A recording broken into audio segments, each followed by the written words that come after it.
Hello students, आप सभी का स्वागत है A2S एकेडमी के ऑनलाइन प्लेटफॉर्म पे। दोस्तों, मैं हूं दीपक पाठक। मैं आज से आप सभी को क्लास 10th की फिजिक्स पढ़ाना स्टार्ट करेंगे। ठीक है, तो क्लास 10th की फिजिक्स हम लोग स्टार्ट करेंगे।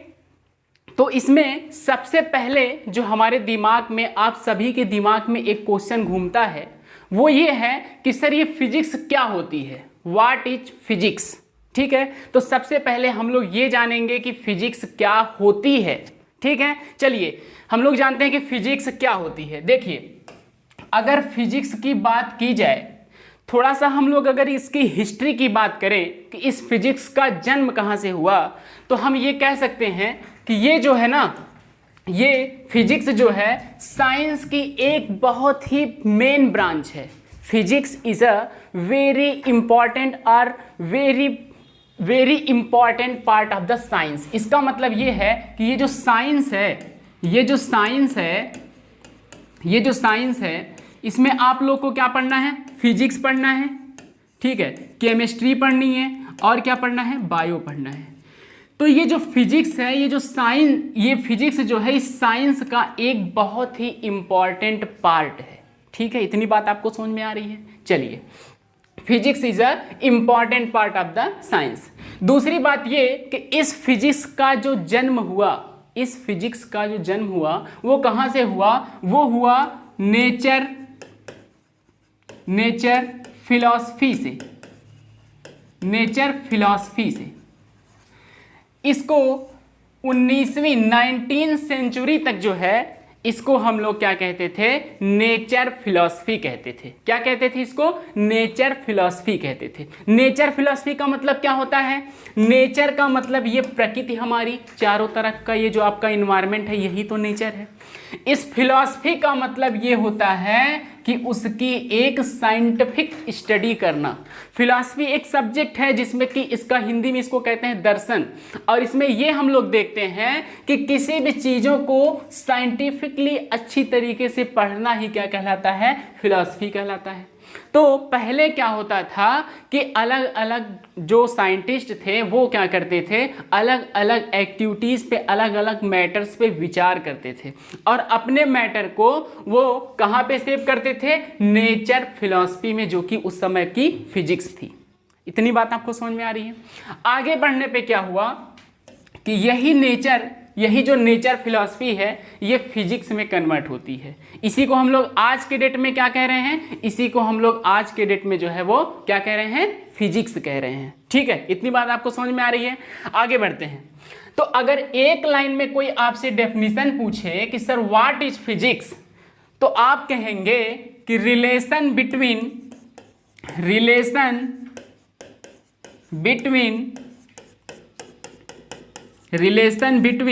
Mass and energy is called physics.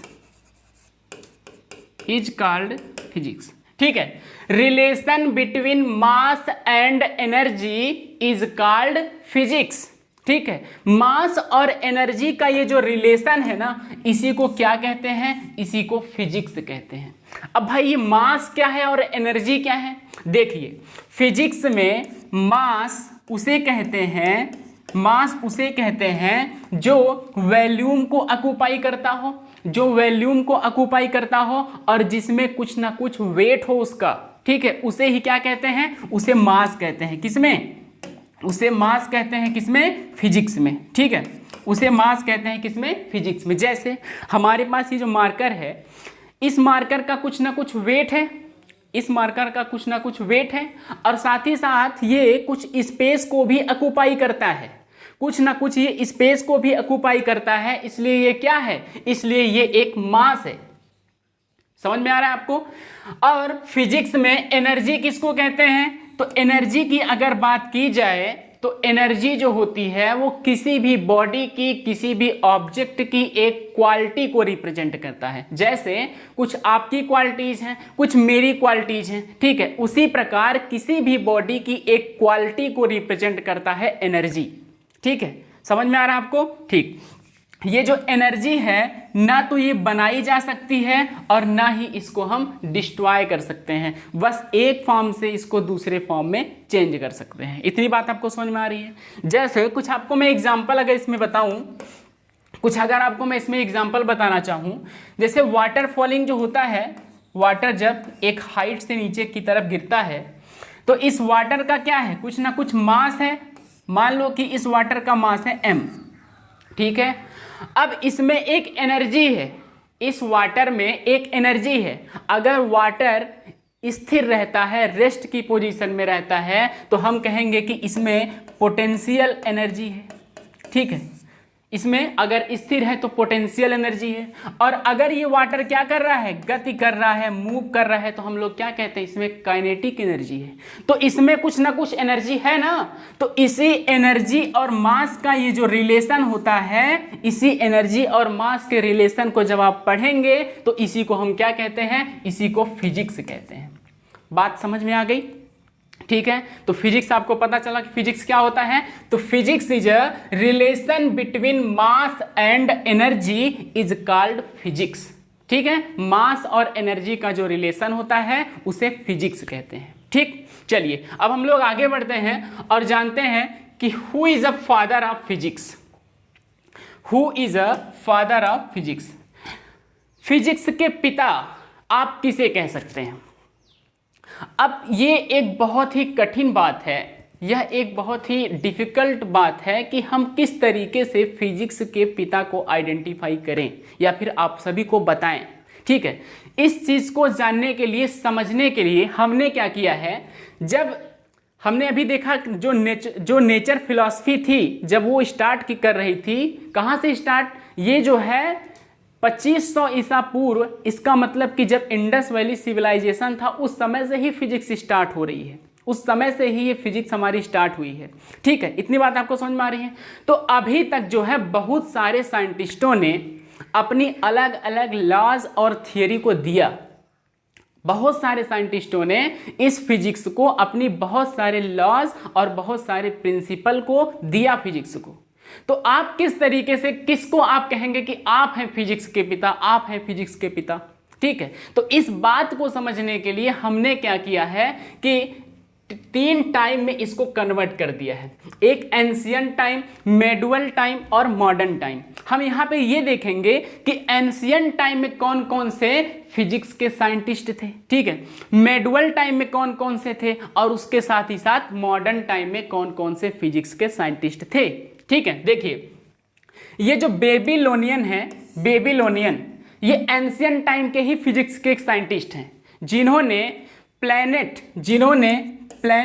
ठीक है, जिन्होंने प्लैनेट और ऑर्बिट से रिलेटेड चीज़ें, ऑर्बिट से रिलेटेड एक थियरी दी थी, ठीक है।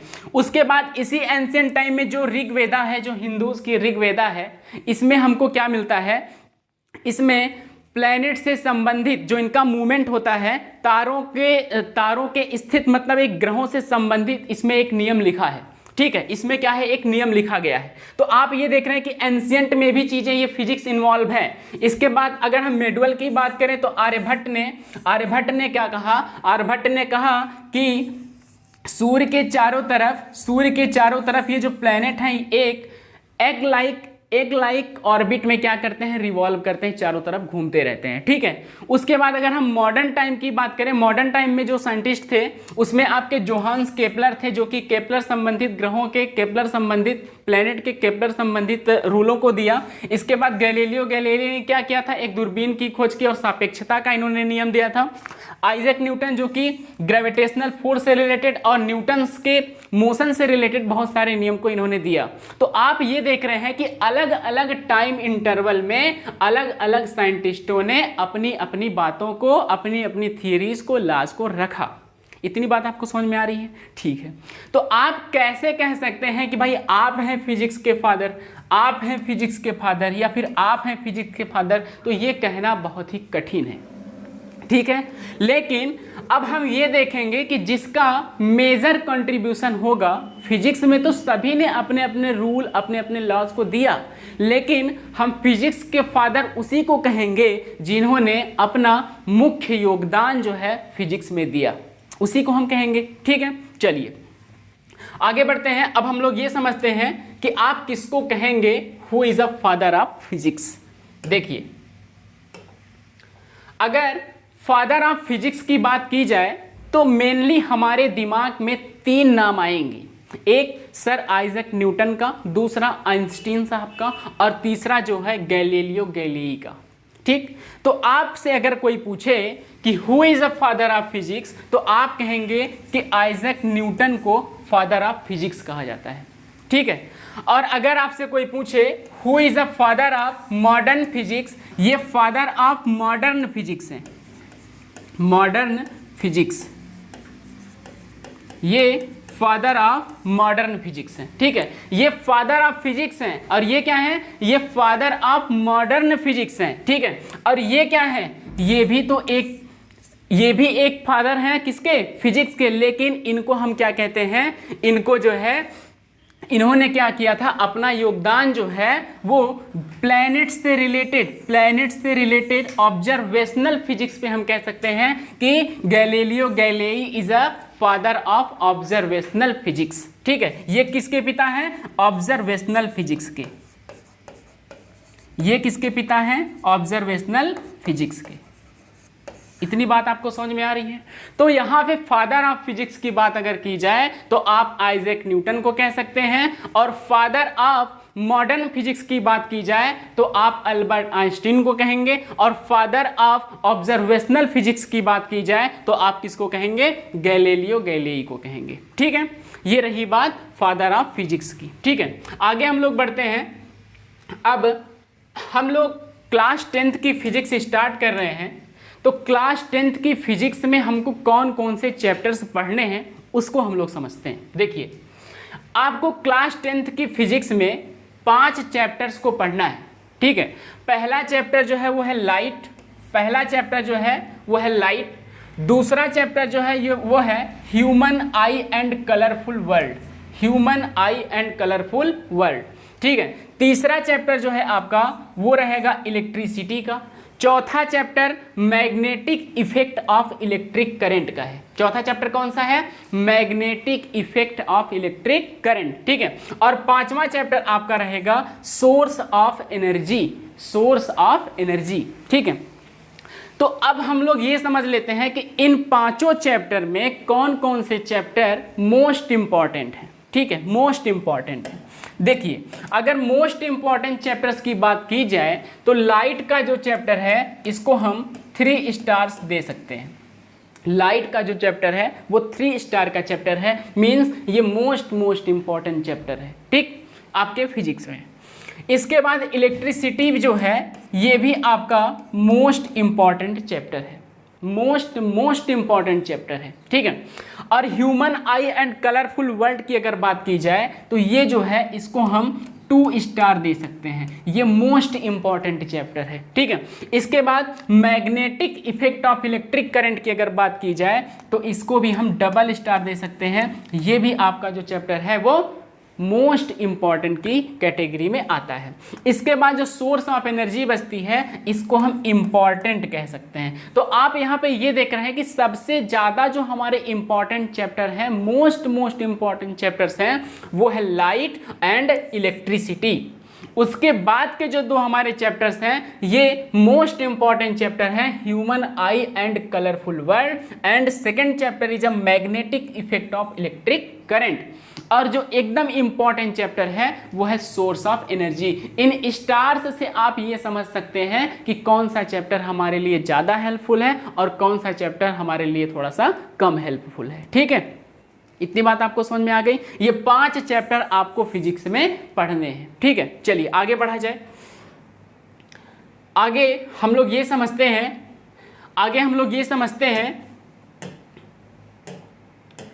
आगे हमने एक जो है शेड्यूल बना के रखा है, एक टेबल बना के रखा है जिससे कि आपको ये समझ में आ जाए, ये पूरे साइंस का है, ठीक है। ये पूरी साइंस का आपका हमने एक शेड्यूल बना के रखा है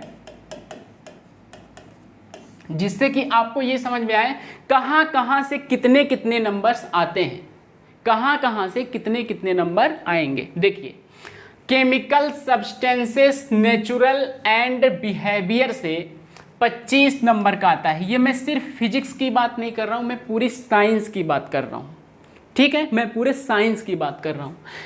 chemical substances and natural and behaviour से 25 नंबर का 25 मार्क्स का क्वेश्चन आता है, ठीक है। वर्ल्ड ऑफ लिविंग, अगर हम वर्ल्ड ऑफ लिविंग की बात करें तो यहाँ से 23 मार्क्स का क्वेश्चन आता है, 23 मार्क्स का क्वेश्चन आएगा, ठीक है। नेचुरल फेनोमेना की अगर बात की जाए तो यहाँ से 12 मार्क्स के क्वेश्चन आते हैं, 12 मार्क्स के क्वेश्चन, ठीक है।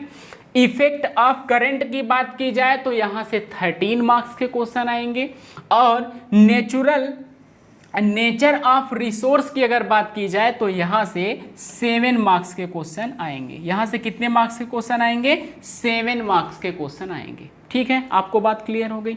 आप इन जब सभी नंबर्स को ऐड करेंगे तो इनका सम जो है वो 80 मार्क्स हो जाएगा। कितना हो जाएगा? 80 मार्क्स, ठीक। अब बचा जो 20 मार्क्स, तो ये 20 मार्क्स आपको कॉलेज के थ्रू दिया जाता है, जो कि आप प्रैक्टिकल करते हैं किसी भी सब्जेक्ट में, जिसको हम लोग क्या करते हैं? Internal assessment.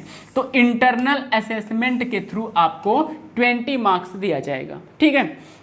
तो 80 और प्लस 20 मार्क्स की अगर बात की जाए तो ये हो गया 100 मार्क्स। तो ये आपको टोटल 100 मार्क्स का साइंस का पेपर होगा, ठीक है। क्लियर हो गया। चलिए आगे हम लोग बढ़ते हैं और समझते हैं कि पेपर जो हमारे आते हैं उसमें किस तरीके के कैसे कैसे क्वेश्चंस होते हैं। देखिए, ये एक पेपर का हमने आपका एक साइंस का पेपर जो है उसमें हमने एक उसका टेबल बना के रखा है, जिससे कि आपको समझ में आ जाए कि क्वेश्चन हमारे किस टाइप के रहते हैं और कितने मार्क्स के क्वेश्चंस आते हैं, ठीक है।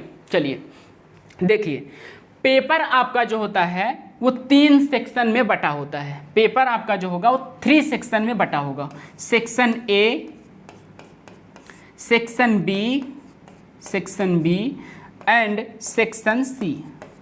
ये टोटल 3 सेक्शन में आपका पेपर बटा होगा, 3 सेक्शन में आपका पेपर बटा होगा, ठीक है।